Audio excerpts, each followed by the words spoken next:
Hi everyone, welcome back to my channel. Today I'm talking about the FRCPath Part 1 exam in histopathology, one of the key milestones in a pathology career, whether you are a trainee in the UK or coming from overseas. In this video, I will break down the exam format, how to prepare effectively, resources I recommend, and tips that I personally found helpful. Let's get started now. Okay, first let's talk about the exam format. So FRCPath Part 1 is an online exam you take at home. So yes, you will need a reliable Wi-Fi connection, webcam, microphone, and an exam environment in your place, even an office or in your home. The exam has 125 questions and it lasts for about 3 hours. Questions are MCQs and EMQs, and they are focused on the practical histopathology knowledge. On the day of exam, just make sure that you remember to have your passport ready for the ID check. You will be asked to show your room to the online invigilator, and you need to use a high resolution monitor to clearly see the images because there are some images in the exam, definitely for histopath exam. Okay, and the next question is how much time I need to prepare. Let's talk about the UK trainees first. So, UK trainees are usually advised to sit this exam in SC2, which means that you only had 12 to 18 months of histopathology experience and exposure. So I think it's reasonable to say to start at least 6 months in advance because I think the first few months are just about navigating the resources, understanding the structure of the exam, and choosing the right revision method for yourself, and also preparing your own notes. Remember that you will be juggling your revision with a 9 to 5 job, which makes evenings and weekends quite precious and a bit tight in the time. Some subspecialties like neuropath, medical renal, peds, liver, or even hempath may not be covered in your training by then, so you will be likely going through these subspecs from scratch by yourself, um, and it may need more time to be prepared. If you're an international pathologist and you have recently completed your board exams, I think it's fair to say that you could be prepared in 2 or 3 months. And I think your main focus should be the UK specific datasets, the RCPath guidelines, the screening programs that's happening now in the UK, the local management protocols in the labs, in the histopathology labs in the UK, and also RCPath datasets and UK guidelines for autopsies are recommended to be reviewed by international pathologists. Okay, and the next question is where to start. So I think you have to have a list of what textbooks and resources you need for this exam. So basically, you need a core textbook, something like Robbins, and you need also a supplementary resource for the IHC, genes, molecular findings, because Robbins is not quite comprehensive regarding these points. So something like a Natasha book would be really helpful for these questions. And also, definitely MCQ books are really helpful. And definitely RCPath guideline is a must for this exam. Okay, now let's go through my recommended references. So first of all, Robbins is helpful for your basic pathology understanding. I also recommend Natasha book. That's an absolute goal for revision of histology, IHC, and molecular features. And also ACE the board is a kind of US style board exam revision notes, which I found really helpful. And I think using the mixture of these three books is essential for your basic knowledge. And going through the MCQ books, these are the 4 books that I use for my self preparation. As you can see, the first 3 ones are more US, again, states style MCQs, and the last one is more FRCPath Part 1 exam style. But I recommend you to use all of them, but make sure that you go through the Limsi Gupta book completely, especially the autopsy and management part of this book. And these are my recommended resources for your revision time. So definitely Kurt's Notes is kind of flashcard style. It's really good for your revision, and it's a comprehensive notes.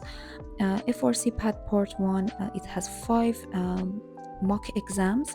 So I think it's fair to say you have to go through these mocks after your first round of revision, maybe 8 to 6 weeks before your main exam.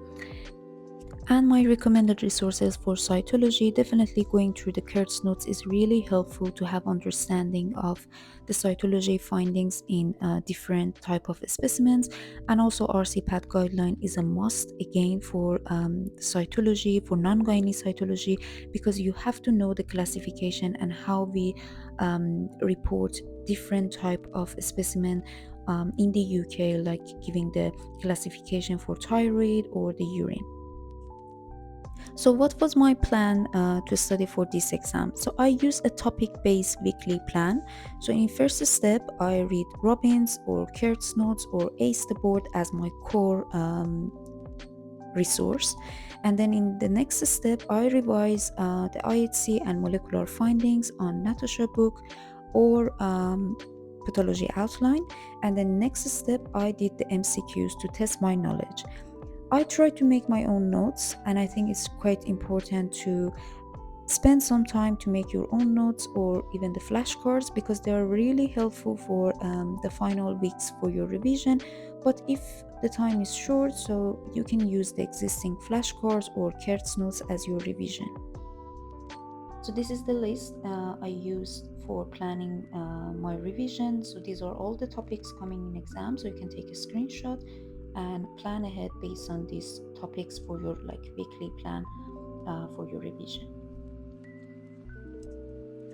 When you're planning your revision, just make sure that you aim to finish your first full round of preparation 4 to 5 weeks before the exam. Then shift to the revision mode and go through your own notes, highlighted bits, and flag MCQs. Again, Natasha book is an amazing resource for quick review per organ, going through the syndromes, the molecular information, and the IHCs for differential diagnosis. So make sure that you have this book around for your revision, especially in the last 2 weeks. As you may know, there are several online preparation courses, mock exam providers, and Telegram groups.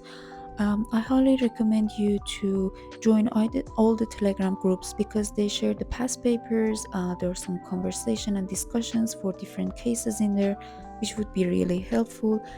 If there is any mock exam available, I recommend you to use all of them because they're a good resource for your revision. And choose an online course based on reviews and how interactive they are, not just a passive lecture.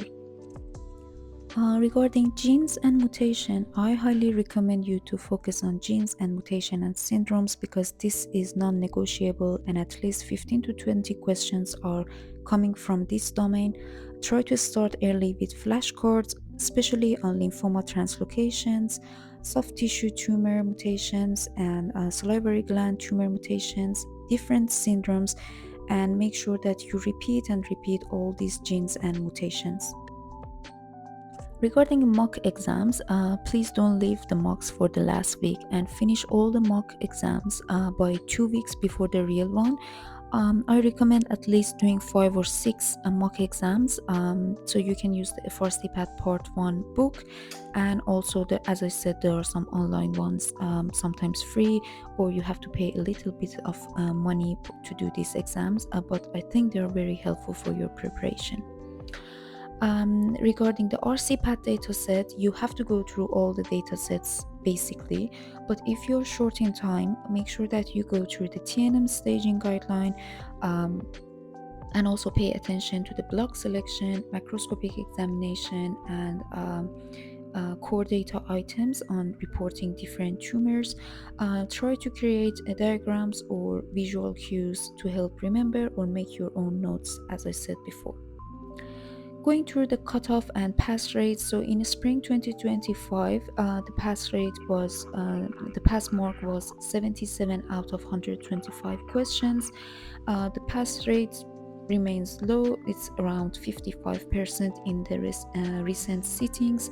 And just remember that you don't need to answer everything, and you just need to make sure that you secure all the easy and intermediate questions and have some of the difficult ones. My advice is don't rush for this exam, especially for UK trainees. give yourself at least 6 months because it's a resource heavy exam, and the first 2 months are just often spent figuring out what works for you, which resources you trust, and how to plan. And also make sure that you are not following someone plan blindly, and try to build a customized strategy that works for your learning style and your lifestyle. There are some hot topics in the exam, and they usually quite common to have a few questions in the exam. So I may go through them in the next few videos, but if you have any topic in your mind, please feel free to comment below for me if you want to go through any specific topic. Let's go through some final thoughts from me to you. If there is one thing I would like to add, it's that don't underestimate the mental challenge of this exam, and just know that this exam tests your ability to organize complex pathology knowledge in a very short time. So it's okay to feel overwhelmed. Just break it down into small wins daily, weekly, and then monthly. Try to use active recall and not passive reading. Make your revision as interesting as possible. Take care of your physical and mental health. And remember that this is not just about passing an exam, it's about becoming a safe and competent pathologist. Thanks for watching this video.